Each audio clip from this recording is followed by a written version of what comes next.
Allez, coucou. Euh, Deuxième partie de notre histoire. Voilà que maman m'envoie vers le monsieur pour qu'il puisse m'aider avec maths. Et puis j'ai été un dimanche. La famille n'était pas à la maison. Ils étaient tous partis à l'église. Et vous savez, comme le monsieur il est adventiste comme moi, le samedi on était à l'église, donc le dimanche il allait m'aider. Et donc il était seul dans la maison. Et moi j'étais partie. Comme vous le savez, à l'époque, les tableaux, surtout les tableaux, comment vais-je dire, ces tableaux noirs, c'est en ciment, c'est fait contre le mur et c'était dehors, vous voyez, non? Donc, arrivé, vous voyez les grands frères, écoute, le monsieur était comme un grand frère. Donc, il me dit non, laisse le sac là dans la chambre et puis viens. Et puis, j'ai laissé mon sac et j'étais, pour tous ceux qui me connaissaient à l'époque, j'étais bien habillée. Hein, je ne m'expose pas ou bien je sais pas trop, hein, vous voyez.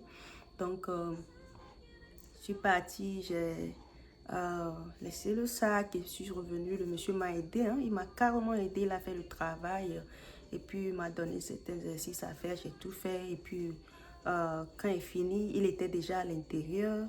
Moi, je suis rentrée juste pour retirer mon sac, hein, juste pour prendre le sac et partir.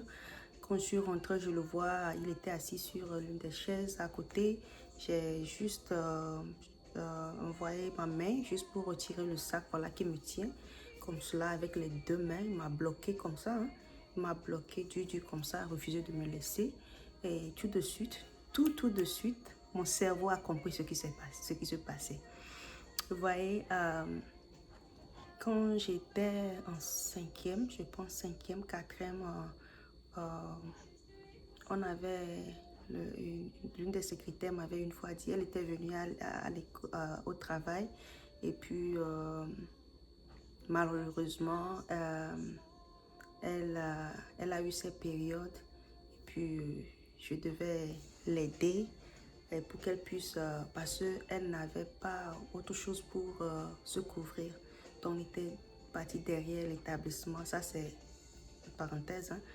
On était parti derrière l'établissement et puis elle m'a demandé va chercher de l'eau et puis je l'ai aidée et puis elle avait fait ce qu'elle devait faire et c'est ça. Et elle m'avait dit quelque chose le jour-là. Elle me dit, en tant que jeune femme, où que tu ailles, il faut toujours avoir culotte là. Il faut toujours avoir culotte. Peu importe ce que tu portes là, il faut toujours avoir culotte en dessous. C'est ce qu'elle m'a dit le jour-là. J'étais en cinquième quand elle m'avait dit ça. Et je n'ai jamais oublié ce qu'elle a dit. Et ce fut le cas. Peu importe là où j'allais, j'avais toujours... J'étais toujours en culotte. J'avais toujours mon truc là, en dessous. Donc, le jour-là aussi, j'avais... C'est pourquoi j'ai partagé l'histoire là. Donc, voilà, je suis venue pour retirer mon sac et le monsieur me tient. À l'époque, je pense qu'il était peut-être, c'est pas peut-être 37, je sais pas, hein, c'est pas trop. Quand même, il était plus âgé, hein, plus âgé que moi, like big time. Et puis, ça a commencé.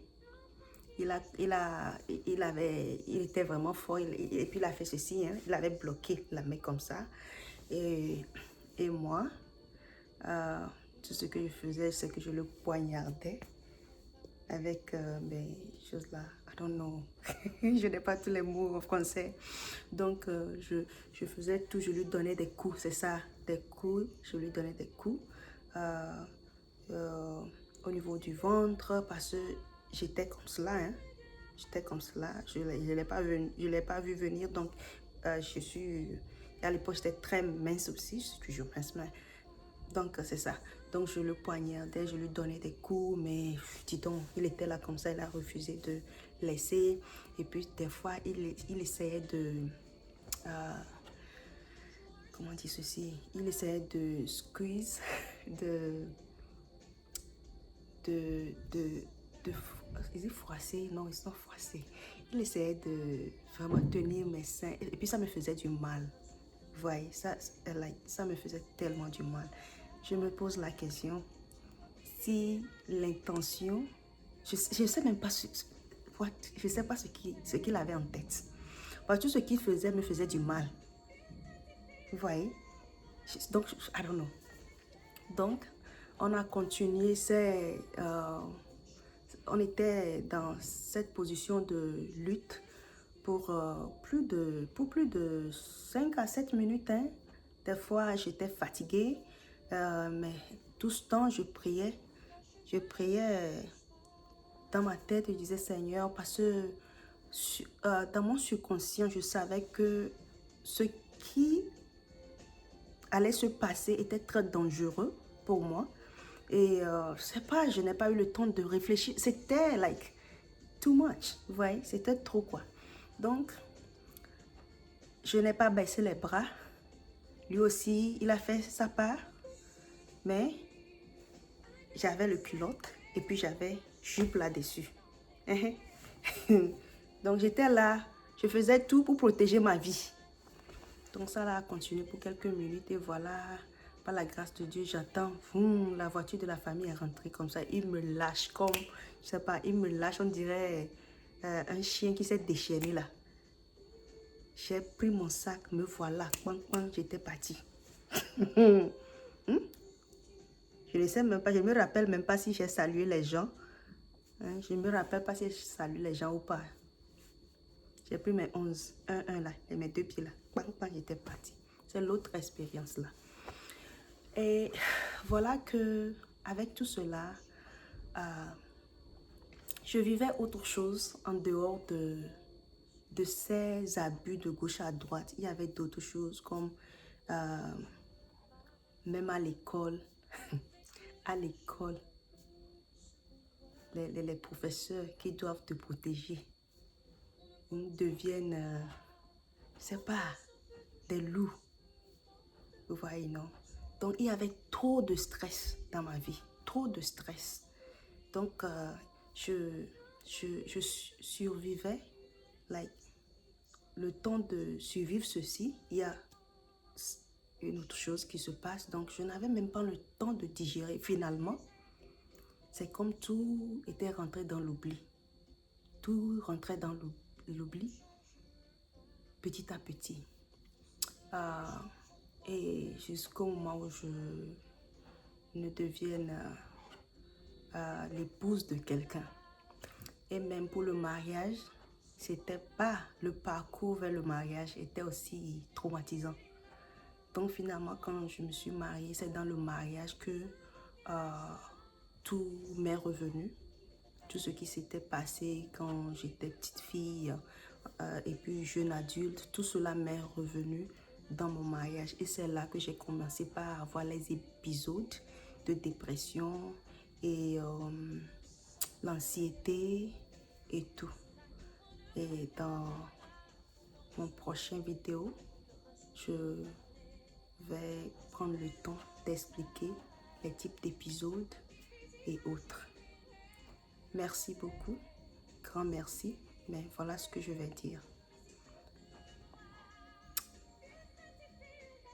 C'est très très capital pour vous, chers parents, si vous le pouvez, de prendre soin de vos enfants vous-même. Même pas les membres de famille. Je ne vais même pas conseiller les gens à laisser vos enfants avec les membres de famille parce que ce que vous ne savez pas, c'est que même les membres de famille ont traversé des choses et puis n'ont jamais été voir des psychologues, ils n'ont jamais été traités pour ce qu'ils ont traversé.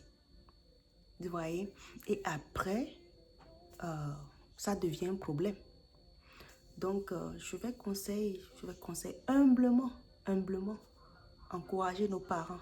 Si tu es jeune maman, un jeune papa, je sais pas, hein, faut décider, faut tout faire, surtout à l'ouest, surtout en Europe et aux États-Unis, un peu partout. Je sais que la vie est tellement difficile.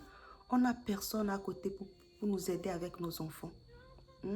Et si c'est pas la crèche, ce sont des voisins ou autres là. Écoutez, si vous avez, il faut tout faire. Je ne vais pas dire des choses, mais il faut tout faire pour garder vos enfants vous-même. Faites le possible. Et puis, n'allez pas croire que parce que les gens sont dans des églises et autres, et donc vos enfants sont protégés. Ben non. Mon cas, c'était un ancien qui m'a vu grandir, un ancien qui prêchait tout le temps, un ancien qui se tenait tout le temps devant moi et qui avait tout le temps la Bible dans ses mains. Vous voyez? Donc, nos enfants viennent en première position. Donc, faites tout pour protéger vos enfants. Merci beaucoup et à la prochaine.